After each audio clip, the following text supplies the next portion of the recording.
السلام عليكم ورحمة الله وبركاته. طبعا انتوا المفروض ان مفيش فيديو عن الماتش، المفروض ان انا مش هعمل اي حاجة في اي حاجة، بس الحمد لله هو مش فيديو عن الماتش برضو.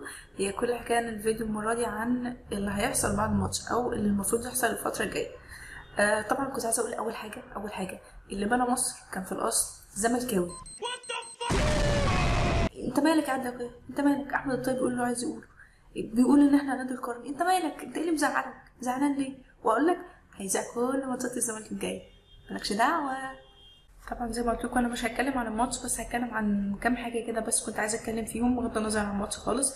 اول حاجه احنا وضعنا بقى طبيعي جدا في المجموعه، ما ينفعش خالص نبص للفرق التانية، ما ينفعش نبص للنتائج التانية. اللي كسب كسب، اللي خسر خسر، واللي اتعادل اتعادل، مالناش دعوه. انت عشان تصعد لازم تكسب الماتشين الجايين، انت لازم تعتمد على نفسك، مالكش دعوه باي حد، مالكش دعوه باللي معاك في المجموعه. ما تبصش حتى مركزك في المجموعه ايه، انت اكسب الماتشين الجايين وانت تتاهل على طول. بسيطه صح؟ بسيطه الحمد لله.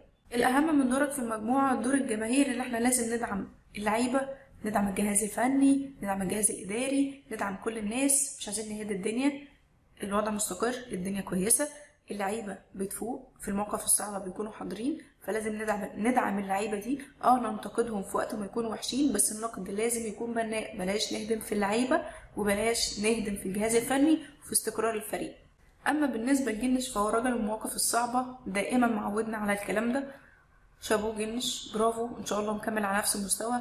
هو بالنسبه لي حاليا حارس مصر الاول، بمعنى ان ده اكتر واحد يستحق ان هو يكون حارس منتخب مصر في الماتشات اللي جايه، الماتشات الرسميه مش الماتشات الوديه. بس هنقول ايه، احنا عارفين الاختيارات بتمشي ازاي في المنتخب، وقائمه المنتخب بتاخد مين وبتشيل مين وبتحط مين، ومين موجود ومين مش موجود، وعارفين القصه كلها ماشيه ازاي. فجنش لا غبار عليه، فجنش محدش يقدر يتكلم عنه نص كلمه. جنش هو حارس مصر الاول، ومحدش يقدر ينكر حاجه زي دي. محمود عبد العزيز بقى ماتشين كمان، ماتشين بس، واضمن لك ان انت يعني هتوصل نص طريق حامد، صدقني. يعني انت قربت نص طريق حامد بس مش كله، يعني واحده واحده كده. بس في حاجه، انت في الدقيقه 80 في الماتش كان في رمي التماس للفريق الانجولي، وحضرتك مدي ظهرك للاعب لاعب الكوره، كانت هجمه خطره، كنت هتودينا في داهيه. بطل تسرح شويه، بس انت مجهود رائع، وحاجه غير متوقعه من مره محمود عبد العزيز ينزل بعد غياب. فيعني الحمد لله، انا بقول لك كمان ماتشين بتوصل نص طريق حامد، ابسط يا عم. اما بالنسبه لاوباما فكل مره بنقول نفس الكلام. اوباما انت محتاج تبص لنفسك شويه وانت بتلعب، تبص لنفسك في الملعب، اتفرج على الماتشات اللي فاتت انت كنت بتعمل ايه. مش هقولك اكتر من كده. واتمنى جروس يبص برضو للعيبه تانية تستحق وجودها في الملعب، لعيبه بتنزل تتقل على الكوره وتقف على الكوره، بتهدي اللعب، بتخلي الكوره في نص ملعبك، وتعرف تكسب الماتش بطريقه الطف من اللي اوباما كان بيعملها في الماتش. فاتمنى ان اوباما نفسه يتفرج على نفسه في الماتشات اللي فاتت. اما بقى بالنسبه لمحمد عبد الغني، انت برنس، اقسم بالله برنس.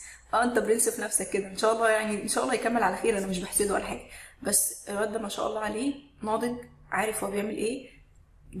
في الدفاع كويس، بيغطي كويس، مش بيشتت الكوره كده بالسلام، بيطفش في اي حته، لا كل حاجه تمام، بغض النظر طبعا عن الكوره اللي وقفت قلوبنا كلنا في اخر 5 دقايق في الماتش. عايزه اقول لك يا محمد عبد الغني، احنا فعلا كنا يا نهار اسود ايه اللي بيحصل ده، ازاي هوب، يعني لم نفسه بسرعه، الحمد لله عدت على خير.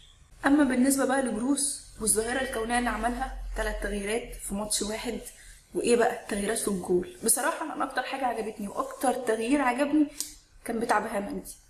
يعني ايه الدماغ دي؟ يعني طب ما في حاجه حلوه، طب ليه اللي بقى ليه من الاول؟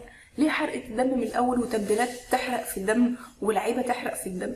ليه ما انت كويس اهو، بتعمل تبديلات و3 تبديلات عادي جدا، يعني زي المدربين العاديين، بتنزل وقفل واعمل انت قاري الماتش صح. طب كلمني الاول، يعني ليه بتحطنا في موقف الزفت ده دلوقتي؟ يلا الحمد لله. يا بص وحياة امك بقى، وحياة امك بص على الدفاع شويه، احنا عندنا التغطيات الدفاعيه بتاعتنا بلح، العرضيات بتضيع مننا، بص عليهم شويه. والنجاز طبعا في الماتش ده شابوه، مركز شويه في الدفاع الحمد لله. حداد صباحك عسل. بس بصراحه حداد لاعب يعني انتهز فرصته، الحمد لله ان هو ما خرجش، ما راحش في اي نادي تاني، ما راحش اعاره، ما راحش اي حته. لاعب كويس جدا، لاعب هيبقى تبديل مؤثر، هو خلاص بقى تبديل مؤثر، مش هيبقى تبديل مؤثر، تبديل مؤثر وممكن يهدد وجود كهرباء في الملعب، فانت فوق يا كهرباء لنفسك. زيه بالظبط زي ايمن حفني لاوباما، وزي مدبولي اللي عايزين نبص عليه شويه، وزي عنتر المفروض نبص عليه شويتين. اللعيبه تركز في الملعب، تاخد بس الدنيا جد شويه، وبطلوا هزار وبطلوا مرقعه، والدنيا هتبقى فل. طبعا بقيه اللعيبه يعني شابوه على المجهود اللي عملوه، الدنيا كانت صعبه، الماتش كان صعب، والحمد لله على كل حال. ان شاء الله هنصعد، بس لازم نركز قوي الفتره الجايه، لازم ما نهدش المعبد على دماغنا، نركز في الحته دي قوي، الجماهير تهدى ويبطلوا يعني محدش ينقل اخبار سلبيه اصلا ما بتحصلش. واحد يقول لك مش عارف كروس هيروح فين، كروس هيجي منين، لا مش عارف في مشكله في مين، فككم من الكلام ده، مفيش الكلام ده اصلا. اي هدم واي حاجه في اي حاجه، ان شاء الله احنا مكملين في استقرار الفريق. الجماهير الجميله بتاعتنا اللي هتروح تحضر الماتش في ماتش يوم الاحد مع جو معايا، نهدى ونركز في تشجيع اللعيبه بس. شكرا، انا ما عنديش حاجه تانية اقولها، وانا بعتذر ان انا برضو ما نزلتش تحليل الماتش، كانت بس يعني نقط سريعه كده، والحمد لله يعني ان شاء الله هحاول الماتشات الجايه ان انا افوق شويه والدنيا تظبط. السلام عليكم.